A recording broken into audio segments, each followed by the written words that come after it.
Agents completing sellers' disclosure forms. In the previous section, we focused on legal hotline questions involving airport disclosures, earth fissures, buyer investigation duties, and the proper scope of an agent's role when communicating information to a client. That discussion naturally brings us to another important issue in Arizona disclosure practice. Who should actually complete the seller's disclosure form, and what risks arise when an agent becomes too involved in answering it for the seller? As a general rule, the seller's property disclosure statement, SPDS, should be completed by the seller because the form is intended to disclose facts that are based on the seller's actual knowledge of the property.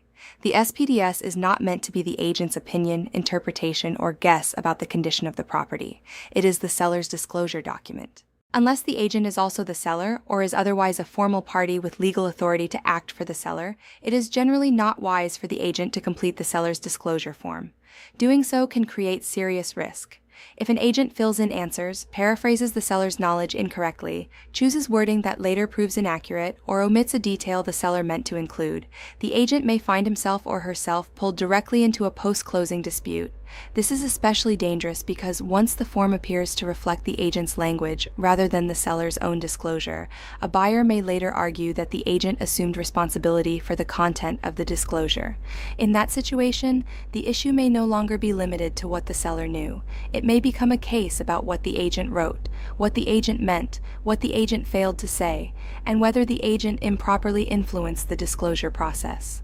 For that reason, if a seller is unable to complete the form independently because of age, disability, language barriers, literacy issues, or other limitations, the safest course is not to casually step in and fill it out for them.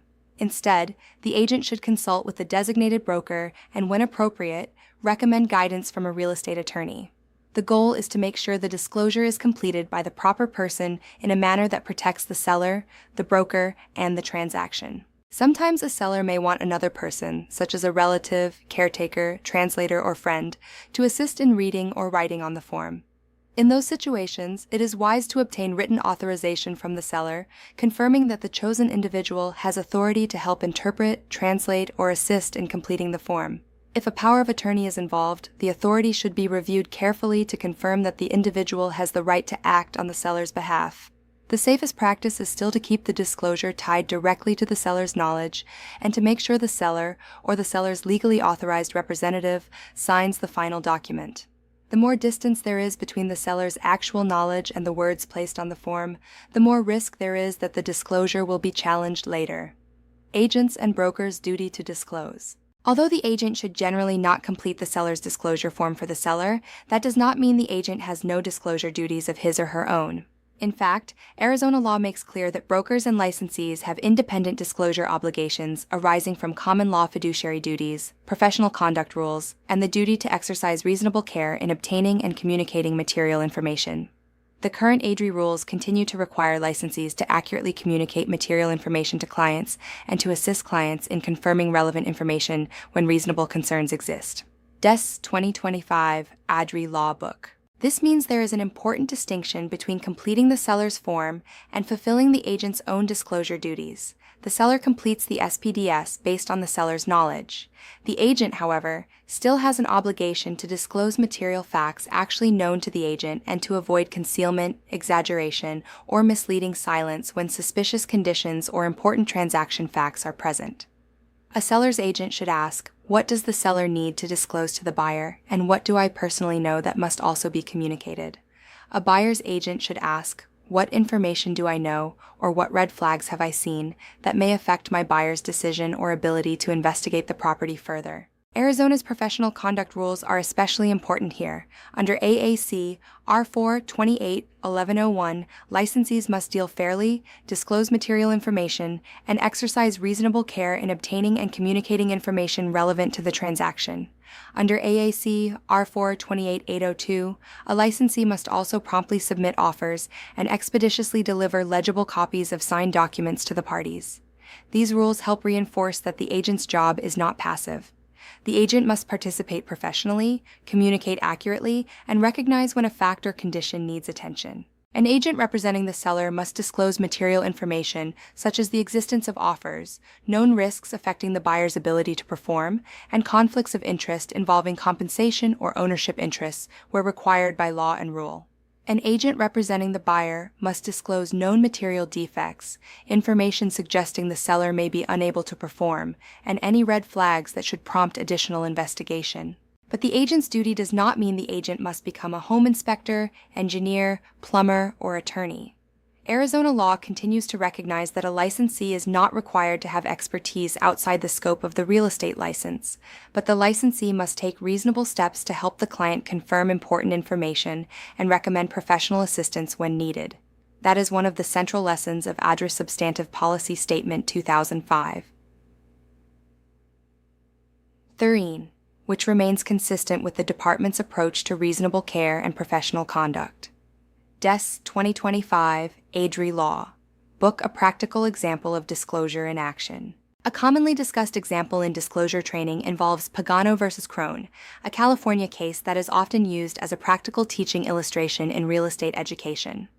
While it is not an Arizona appellate decision, it helps demonstrate how courts may evaluate whether the seller, the listing agent, and the buyer's agent provided enough information for the buyer to make an informed decision. In that case, the buyers purchased a condominium and later experienced water intrusion after moving in. They sought rescission and damages against the seller, the seller's agent, and their own buyer's agent. However, the court ultimately ruled in favor of the seller and the agents because the evidence showed that the buyers had been given sufficient information during the transaction to understand the risk and investigate further. Before the sale, the seller disclosed that there was pending litigation between the homeowners association and the developer regarding construction deficiencies. An inspector hired by the buyers spent several hours inspecting the property and found no visible water damage, though the inspector did recommend installing gutters and downspouts to improve drainage. The seller's real estate agent also informed the buyers that the pending association litigation involved moisture intrusion issues within the development. On the disclosure form, the agent added language explaining that, according to the owner, this specific unit had not experienced water intrusion, while also noting that some units in the development had experienced moisture issues. The buyer's agent went further and provided the buyers with a letter from the Homeowners Association Board explaining the litigation and the hoped-for resolution involving gutters and drainage. The buyer's agent also recommended that the buyers have the property professionally inspected before close of escrow. Based on those facts, the court concluded that the buyers had been given enough information to make an informed decision and to conduct further investigation if they wished. The lesson is not that agents can say as little as possible. The lesson is that when agents disclose what they know, identify the source of the information, recommend further investigation, and document those recommendations, they place the buyer in a position to make a more informed decision. That principle is important in Arizona as well. Once a material fact or suspicious condition has been disclosed to the buyer has a duty to use reasonable diligence to pursue additional details if needed. The agent's role is to disclose and guide, not to guarantee every practical consequence or provide technical conclusions beyond the scope of the license. Online discussion. Why is it risky for an agent to complete the seller's disclosure form instead of the seller? Answer. It is risky because the SPDS is supposed to reflect the seller's actual knowledge, not the agent's wording or interpretation. If the agent completes the form and something is inaccurate or incomplete, the agent may be accused of assuming responsibility for the disclosure and may become a target in a later lawsuit. Why does an agent still have disclosure duties even if the seller is the one completing the SPDS? Answer. The agent has independent duties under common law and Arizona professional conduct rules to disclose material facts actually known to the agent, to communicate information accurately, and to recommend further investigation when suspicious conditions or red flags are present. What does the Pagano example teach about proper disclosure by agents? Answer. It shows that agents help protect themselves and their clients when they disclose known facts, identify the source of information, provide available documents, recommend inspections, and give buyers enough information to make an informed decision and investigate further.